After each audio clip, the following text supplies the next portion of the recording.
Hello दोस्तों, नमस्कार। आज हम आप लोगों को पद्म वृक्ष की विशेषता बताएंगे, जिसमें आप देख सकते हैं कि पद्म वृक्ष का जो समय है, फूल और पत्ते खिलने का जो समय है वो नवंबर और दिसंबर के महीने में है। जिसमें आप लोग देख सकते हैं कि पतझड़ का समय शुरू हो चुका है, सारे वृक्षों के पत्ते और फूल गिर रहे हैं। लेकिन पद्म वृक्ष, जिसको स्थानीय भाषा में पैया डाली कहा जाता है, देवडाली के रूप में इसको जाना जाता है, और इसके ऊपर आप देख सकते हैं कि इस नवंबर दिसंबर के समय में फूल और पत्ते खिल रहे हैं। विभिन्न प्रकार के पक्षी अपनी कल्लव ध्वनियों से इस वृक्ष के ऊपर खेल कूद रहे हैं और काफ़ी मज़े ले रहे हैं। तो इस वृक्ष की जो खासियत है वो प्रत्येक देव कार्य में या शुभ कार्य हो उसमें इसका प्रयोग होता है। तो देवडाली पैया की जो विशेषता है वो कई गुणों से भरपूर है, और ये माल्टे हैं जिसकी आज एक नई रेसिपी बनाई जा रही है, जिसको हम खटाई का नाम देते हैं। तो इसको बनाने के लिए हमें नमक को कई प्रकार की जड़ी बूटियों से लादना पड़ता है, जिसमें आप देख सकते हैं कि जो पहाड़ी लहसुन होता है, अदरक होता है, चोरा होता है, भांग जीरा होता है, भांग होता है, और जो पुदीना होता है, इनके जो पत्ते इसमें मिला करके फिर इसका जो टेस्ट होता है वो लाजवाब होता है। इस प्रकार से इसको तैयार किया जा रहा है। धनिया की पत्तियों को ऊपर डाल करके इसकी जो शोभा है वो और भी बढ़ाई जा रही है। इसका जो स्वाद है वो काफ़ी लाजवाब है, ये देख सकते हैं आप। इस प्रकार से गढ़वाल में इस खटाई को बनाया जाता है, और गुलर के पत्ते को निकाल करके, जिसको तिमला कहा जाता है, इस प्रकार से दिया जाता है। इन पक्षियों की आवाज़ काफ़ी मनोरम है, और आप ये देख सकते हैं कि जो सूर्यास्त का समय है और चंद्रोदय हो चुका है। सूर्य अस्त के समय जो सूर्य की किरणें हैं वो स्वर्णमय, जो ऊंची चोटियां हैं उनको चमका रही है। ऐसा लग रहा है जैसे सोने की चोटियां हों, और चंद्रमा का उदय हो चुका है उत्तरी क्षेत्र से।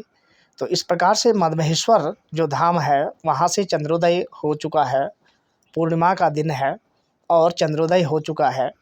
तो इस प्रकार से जो उत्तरी क्षेत्र है वो काफ़ी लाजवाब होता है। यहाँ का जो दृश्य है, चारों ओर बर्फ़ गिरेगी तो फिर यहाँ का जो दृश्य है वो काफ़ी अच्छा लगता है। उसको भी हम आप लोगों को दिखाएंगे। तो आप लोग वीडियो को देखें, लाइक करें, सब्सक्राइब करें, शेयर करें। उसके पश्चात यहाँ की जो भी क्रियाएं हैं उनसे हम आप लोगों को रूबरू कराएंगे। तो आप देख सकते हैं कि चंद्रोदय हो चुका है। ऐसा लग रहा है जैसे उत्तरी क्षेत्र से सूर्योदय हुआ हो, लेकिन सूर्य नहीं है, चंद्रमा ही है। और ये बिल्ला है जो इस समय अपने पैरों को चाट रहा है। न जाने इसके शरीर में अगर थोड़ा भी हाथ लगाया जाए तो ये तुरंत वहाँ पर साफ कर देता है कि मेरे शरीर पर हाथ नहीं लगाना है। बिल्कुल सफाई के ऊपर बहुत ध्यान रखता है। दिन में कम से कम 1000 बार अपने शरीर को साफ करता है, और बिल्कुल टिच और टॉप रहता है। तो बिल्लियाँ काफ़ी आकर्षक होती हैं, इनके साथ रहना, खेलना, काफ़ी खेलना पसंद करते हैं।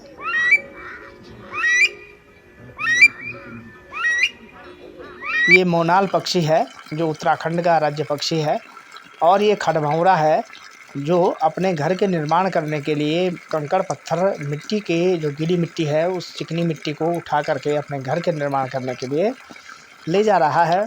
तो इस प्रकार से उत्तराखंड में जो जीव हैं, पशु हैं, पक्षी हैं, इंसान हैं, प्रत्येक अपने अपने कार्यों में लगे हैं। ये भी मिट्टी के कंकड़ पत्थर पकड़ करके अपने घर के निर्माण करने में ले जा रहा है। पहले भी इसकी पोस्ट हमने आपको दिखाई थी, और आज फिर दिखा रहे हैं किस प्रकार से ये अपने घर के निर्माण करने के लिए कंकड़ पत्थरों को एकत्रित करके अपने घर के निर्माण करने के लिए ले जाता है। इस प्रकार से चारों ओर जो गीली मिट्टी है, और इसका दूसरा भाई है जो ये खड़भौरा, ये यहाँ से पानी को अपने जो टैंक है, इसका जो ये पिछला एरिया है, तो उसमें ये पानी को भर रहा है। आप देख सकते हैं एक ट्यूब के ज़रिए पानी को टैंक में भर रहा है, उसके पश्चात अपने घर के निर्माण करने में ले जा रहे हैं। तो इस प्रकार से प्रकृति ने इन सब को अपनी खासियतों से नवाजा है, प्रत्येक में सद्गुण दे रखे हैं, और अपने काम को करने का हर किसी में जो फुर्सत है वो दे रखी है। और अब आप देख सकते हैं कि ये जुगासू जल विद्युत परियोजना की जो नहर है, ये कुंड जल विद्युत परियोजना की ओर जा रही है, जिसमें आप लोगों को हम आगे का जो नज़ारा है वो भी दिखाएंगे। इस प्रकार से इसको यहाँ से नहर के अंदर कैद करके इतनी बड़ी नदी को, मधुगंगा को और तुंगभद्रा नदी को, दोनों को, जो तुंगनाथ से आने वाली नदी है तुंगगंगा, तो यहाँ से इन दोनों नदियों को कैद करके नहर के जरिए सीधे जो कुंड क्षेत्र है चुन्नी, जहाँ जल विद्युत परियोजना है, वहाँ इसको भेजा जा रहा है। तो आप देख सकते हैं इस प्रकार से जो सतवाहिनी नदी होती है, सतत वाहिनी जो नदी होती है, उन नदियों को इस प्रकार से कैद करके विद्युत पैदा करने के लिए ले जाया जा रहा है। और तब कह रहे हैं कि कुदरत प्रकोप दिखा रहा है। जब कुदरत की बनाई गई चीज़ को इस प्रकार से मनुष्य के द्वारा कैद किया जाएगा तो प्रकृति उसकी आरती थोड़ी ना उतारेगी, कुकर्मों का दंड तो भुगतना ही पड़ेगा। तो आप देख सकते हैं ये नदी का जल है और इसकी मात्रा काफ़ी कम हो चुकी है और इन्होंने काफ़ी कम मात्रा को भी नहीं छोड़ा, उसको भी अंदर भेज दिया सुरंग में। ये देख सकते हैं आप इस प्रकार से यहाँ से जो प्रवेश द्वार है इस सुरंग का जुगासू जल विद्युत परियोजना में, यहाँ पर ये जो गेट बना रखा है यहीं पर इसके दरवाजे लगाए गए हैं। बरसात के टाइम पर जब पानी ज़्यादा आता है तो फिर गेटों को बंद कर दिया जाता है और इस टाइम पर जब पानी कम हो जाता है नवंबर दिसंबर के टाइम पर तो सारा पानी अंदर लगा देते हैं इस प्रकार से नदी को मोड़ करके, और फिर कुंड जल विद्युत परियोजना का निर्माण किया जा रहा है।